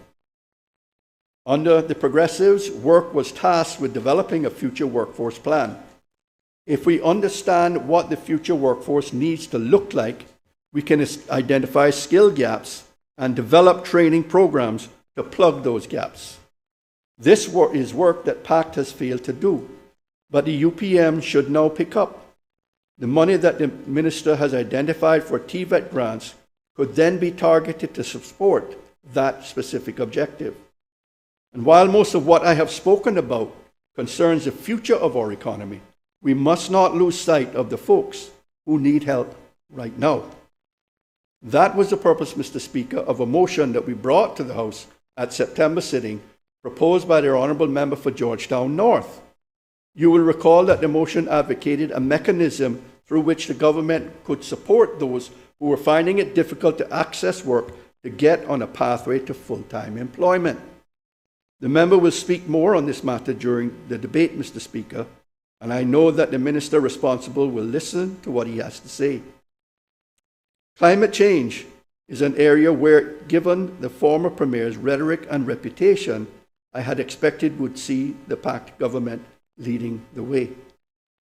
But let's be honest, little has been achieved. We supported the need for a climate change policy, Mr. Speaker. We were disappointed that it took 2 years to produce, and to be honest, we were equally disappointed by the content. After 2 years of work, a prioritized list of risks that Cayman should be addressing was published in the draft policy. In my view, the climate threats to flora and fauna at the top of the list, while very important, need to be distinguished from the potentially catastrophic impacts on the people who live and work in the Cayman Islands. The Progressives welcome and support action to tackle the potential disruption of turtle populations and to try to support coral flourishing. But what we really want to see, as I said earlier, is a properly worked out and costed plan setting out the adaptations Cayman needs to make to face up to the climate challenges that will most heavily impact our people. Let us subject the Premier's former Premier's climate change policy to one central test. Having identified the vulnerability of coastal settlements, buildings, and infrastructure, does the policy clearly set out what actions are necessary to mitigate the identified risk? Does it tell us how much those actions will cost and how they will be paid for? Does it tell us when those actions will be taken care of and by whom? Sadly, the answer to those questions is no. Without answering those questions, the policy takes us no further forward. Now that we have a new dedicated minister in place, able to drive things forward, I urge her to better focus her efforts. The current climate change policy contains some 47 actions that are described as short-term priorities, and given a time scale of 2023 to 2025, as I have said previously, when everything is a priority, nothing is a priority. Instead of 47 different things, let the new minister focus instead on doing the work needed to meet the central tests that I have just set out, developing a properly costed plan to meet the challenges facing our coastal communities and, by extension, probably our entire population. Creating such a plan ready for the next government to pick up and start to deliver would, I think, be a strong legacy for the UPM to leave. Alongside that work, the UPM must prioritize moving forward with Project Regen. The Deputy Leader of the Opposition will talk about Regen in more detail, Mr. Speaker, but I would like to remind Parliament that the project remains the single most significant contribution that this government could make to sustainability. Yet, instead of being embraced and driven forward, it has been subject to endless dithering and delay. At the end of September, yet another deadline set by the former Premier for the financial close of the contract was missed. And as a reminder, that deadline was a full 2 years after the original deadline set by the Progressive-led government. The most recent long stop date of 30th of November has also been missed, since we have had no public announcement of the contract being completed. The Premier's only mention of waste management on Friday was a commitment to continuously improve the current solid waste management of the landfills. So then, what conclusion should the country draw from her silence on Regen? I ask her to clarify her government's position on this vitally important project. I remind this Honourable House, I remind the public, I know that there are those who do not support the Regen project, but there is no other alternative. For our part, Mr. Speaker, we have no doubt that we must now drive forward with the implementation of Regen. As I said, it significantly contributes to Cayman's sustainability ambitions. Regarding traffic concerns, the Deputy Leader of the Opposition has proposed several measures to ease congestions that were being implemented when he was Minister for Transport. Fortunately, the Minister for Works has largely contributed to road improvements begun under our administration, which will help some with the traffic woes. But we need a modern public transport as a major part of the solution, Mr. Speaker. When in office, the Deputy Leader started efforts to develop a comprehensive long-term public transportation plan. Regrettably, the government decided it needed to start all over again. Then the Minister with responsibility for transport, the member for Georgetown Central, told us just after taking office that his goal was to transform our approach to public transportation. Despite there being work on transforming public transport begun by the Progressives that he could have picked up, it was not until November 2022, 18 months after taking office, that he launched a consultancy study to design a solution. We in the opposition were skeptical of the minister's approach, fearing the study might have been designed simply to confirm his preconceived ideas. Now that the consultant's report is finally in the public domain, we see our fears were concerned. The study was too focused on buses and different options for their operation to be able to consider more radical options and solutions. Nonetheless, Mr. Speaker, we should not let the great be the enemy of the good. Rather than once more starting again, the government needs to tell us how the work to choose the best option for a new bus service will be taken forward and how that solution will be implemented, including its financing. It was somewhat alarming that the current minister responsible for releasing the report was focused on the bureaucratic rearrangement of responsibilities advocated in the report, while remaining silent on the transport solution itself. If the silence means no solution is coming forward, then presumably we will not find appropriate measures in the budget to implement any changes whatsoever. This pushes back once more any hope of delivering a new public transport system anytime soon, meaning that congestion will only get worse and carbon monoxide emissions will continue to increase. Mr. Speaker, we must make progress on public transport. Any further dithering would be bad news for commuters, bad news for those in need who need access to modern public transport, and bad news for the environment. The final priority I want to speak to, Mr. Speaker, is to address the challenges of a rapidly aging population.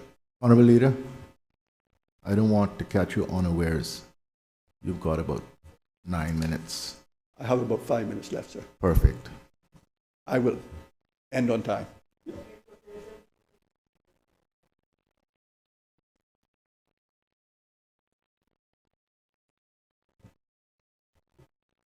So the final priority I want to speak to, Mr. Speaker, is to address the challenges of a rapidly aging population. Like climate change, the challenges of an aging population are a global phenomenon. Analysis by the IMF of population trends published this summer concluded that what is fast becoming universal is that population aging is the most pervasive and dominant global demographic trend, owing to declining fertility, increasing longevity, and the progression of large cohorts into older ages. And as with climate change, we can see those global trends being played out here in Cayman.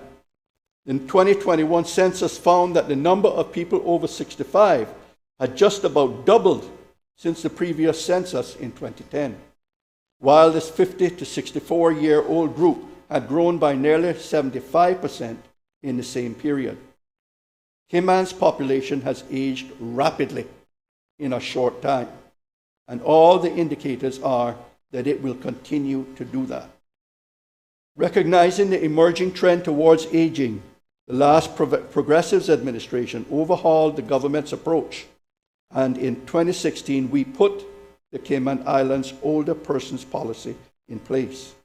We updated the necessary legislation and brought the Council for Older Persons into being. The objectives of the policy remain as relevant today as when we agreed them, Mr. Speaker. They focus on promoting better access to services, ensuring social inclusion so that our elderly feel valued and can live with dignity, promoting anti-discriminatory practices, and promoting the quality of life and well-being of older persons. All such long-term policies need to be reviewed, Mr. Speaker. 7 years on, such a review of the older persons policy is overdue.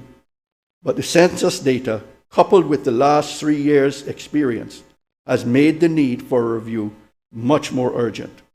Whatever happens with the overarching policy, there is an immediate need for pension and health insurance reform. One of the things I commended the former Premier on during the last budget debate was what I called his apparent willingness to face up to the problem in both our health insurance and pension systems. I thought it was clear to both of us that these systems, already creaking prior to the pandemic, had been stretched beyond their breaking point. Sadly, it seems that the former Premier's willingness to face up to these problems was more apparent than real. Little has been done over the last 2 years to bring forward the much-needed reform of our pension and health insurance regime.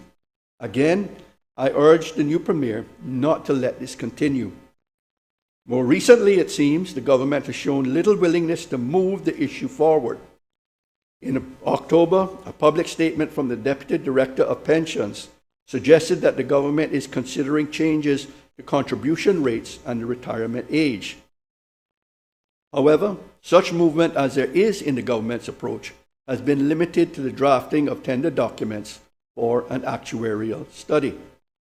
2 years after the budget debate, where action was promised, the government is only now getting around to drafting tender documents. Mr. Speaker, that's not good enough. If we all agree that the pensions law is outdated and that the system it created is not fit for purpose, then the government must get on with it and fix it. With an aging population and a cost of living crisis still with us, the need for change is becoming ever more urgent. This must be a priority for the 16 months or so this UPM government has in office. The need for change to the health insurance regime is, if anything, even more pressing. The government's need to ask the Finance Committee in September to vote through an additional $31 million of expenditure to meet the healthcare costs of indigents and the cost of tertiary healthcare overseas is testament enough to our broken system. One of the alarming data points from the census was that despite legislative requirements, only 9 out of 10 Caymanians have health insurance. That means 10% are uninsured. And this situation, Mr. Speaker, is completely unsustainable. Government action has been limited. In April 2022, we were told by the then Minister of Finance that changes to the remit of Cineco to allow it to operate in new product markets would diversify risks to both Cineco and the government. The rollout was due before the start of this year, but it is not clear what has actually been done as yet.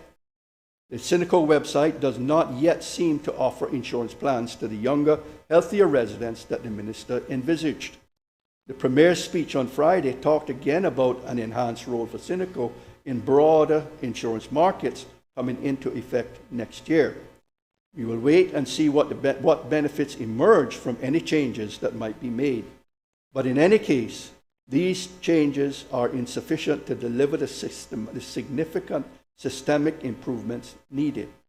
Again, I cautioned against this in my budget speech 2 years ago, as I warned that while liberalizing the restrictions on Cineco might be part of the answer, it was not a substitute for a well-thought-through system reform. We in the opposition would be willing to work with the government to bring forward meaningful reform in both pensions and health insurance. I hope the new Premier will be willing to meet with me to discuss how this might be achieved.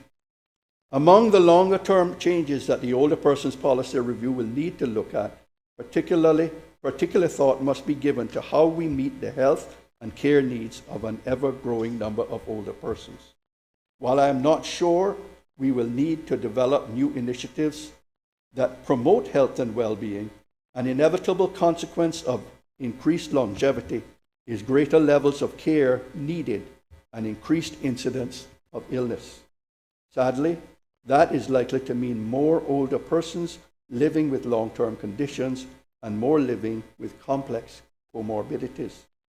This means that the demand for health and care services is likely to increase exponentially. I commend the work of the Health Services Authority to plan for and respond to the likely trend through the employment this summer of a new specialist geriatrician and this expansion of its range of geriatric clinics. This, however, is only part of the answer. Clinical interventions are important, but meeting the ongoing care needs of elderly persons in their own homes also needs much more attention. There is already a limited private sector market on island for the provision of some care services, but that market needs to grow, and the range of services available needs to expand to take in more complex needs. The government should take the lead now in planning for and stimulating the growth of that market. It is much better, Mr. Speaker, that we develop the market in advance of the expected increases in the numbers needing care rather than wait for a further crisis in services for older persons to occur. One example of that is workforce development. We need to plan for the number of extra care workers that will be needed and make sure that Caymanians are developing the skills to take the jobs that will be available in the sector. Many of these will be skilled professional jobs with stronger career paths. We should begin now to equip young Caymanians for those jobs and those careers than we import yet more foreign care workers. Higher up the scale of need, we know that we will need to care for many more of our older persons. I rise as I noticed that the clock, according to our standing orders, have expired for the Honourable Leader of Opposition in respect to his contributions to the debate. I am very well aware of that, Honourable Minister. Thank you for pointing it out. But if you have a look at the standing orders, you will see that the standing orders accord the Speaker discretion to allow a member to wind up his or her speech. I would encourage you, Mr. Leader, to so do. This is all I have left.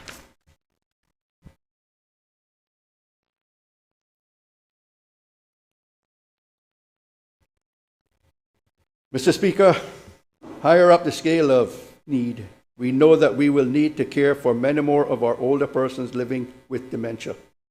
This is only in part an issue about health care for the sufferers.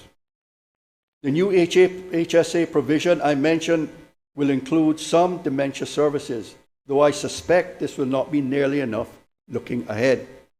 Certainly, we will need to see more nursing home provisions, and the government must work with the private sector to plan for the number of future places that will likely be necessary. More broadly, we must also be ready to support people living with the disease in community settings, and that in turn means a whole community attuned to their needs. I therefore welcome the work being led by the Alzheimer's and Dementia Association of the Cayman Islands to make the Cayman Islands a dementia-friendly tourism destination. And I hope that work can be broadened to become community-wide rather than tourism-specific. I understand the Minister of Tourism has pledged to support the association's initiative. Having rightly criticized him for his lack of leadership in the tourism sector, I must thank him for the leadership he has shown in that respect. I hope that the government more generally can be persuaded to put more resources into this much-needed work, and there will be tangible evidence of their support in the budget. Mr. Speaker, as a former Minister of Finance, I know how difficult it is to put together a budget. When I had that task, however, Mr. Speaker, I had your leadership as Premier to support me. You helped ensure budget bids were coherently aligned with our strategic policy statement objectives. When necessary, you kept us working through long sessions to make sure we made the hard choices necessary to balance spending against the scarce resources available and to ensure that substantial surpluses were delivered. Our financial strategy had been clear from the outset. We would deliver the public services our people needed while reducing fees and duties where possible. We made capital investments from the revenue generated so that we needed no new borrowing, and instead we paid down debt. In contrast, this UPM government has thrown fiscal responsibility out the window. New fees and charges imposed in this budget raised $52 million in 2024 and then $80 million thereafter. In this budget alone, the burden of $150 million of new debt will be placed on the backs of future generations who will still be repaying it. Mr. Speaker, I repeat what I said earlier. This takes in new debt incurred by this government in its various guises over the 4 years term to a genuinely staggering $500 million. Overnight, we have moved from a position where under the Progressives, 100% of capital expenditures were financed by recurrent revenues, to one that is almost 100% financed by borrowing. Our commercial banks will be salivating at this opportunity to bid on providing new financing to the government. Caymanians will be paying for the excesses of those on the government benches for decades to come. But there is an alternative, Mr. Speaker. We need to end the raise it, spend it approach. We need to stop spending on vanity projects. We need to come back to living within our means. To do that, the country needs a much clearer focus on a smaller number of priorities, things that will have the biggest impact on our people today and that will make the biggest difference in the long term. I have set out today what I believe those priorities should be. I have also shared some fundamental and perhaps hard truths with my friends across the aisle. I urge the Premier to listen to what I have said and complete the necessary course change before more damage is done to our country, our economy, and people. Mr. Speaker, in closing, I stand before this Parliament not only as a leader and main voice of opposition, but also as a steadfast believer in the incredible potential of our country and its people. In the discourse on fiscal policy and economic growth, let us never forget the heartbeat of our endeavors, our people. As I noted at the start, our true measure of success isn't solely reflected in numbers on a budget plan, but in the thriving communities, the aspirations fulfilled, and the opportunities we help create for every individual in our islands. We have the potential to craft a landscape where innovation, entrepreneurship, and hard work converge to foster an environment where our people flourish, where dreams take flight, and where no aspiration is beyond reach. But to realize that potential, the government must focus relentlessly on the things that matter most to our people. It must drive forward the implementation of critical priorities instead of being beset by further dithering and delay. Now is the time to draw a line under the last 2.5 years of frustration and disappointment. Let us instead look to our shared future. Together, let's embark on this journey toward a future where our revitalized economy once again provides opportunities for all, and where the spirit of our people is the cornerstone of our success. Let us build a tomorrow where prosperity isn't just a dream, but a reality for every citizen of our beloved Cayman Islands. Thank you, Mr. Speaker, and may God bless these beautiful Cayman Islands. Thank you, Mr. Leader.